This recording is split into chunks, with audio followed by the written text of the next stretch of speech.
লাগছে খুব।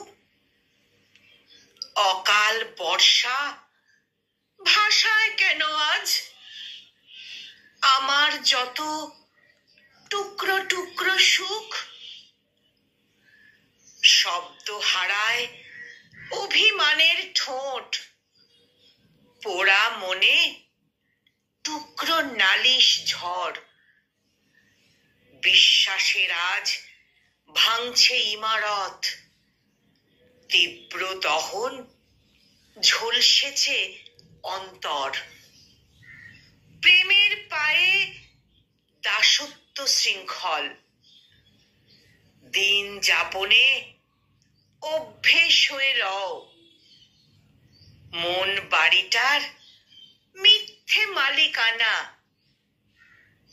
শরীর ছুঁলেও প্রেমিকা তুমি নও। শরীর ছুঁলেও প্রেমিকা তুমি নও। সংকলিত এই কবিতাটির কণ্ঠ প্রয়াসে আমি নিবেদিতা।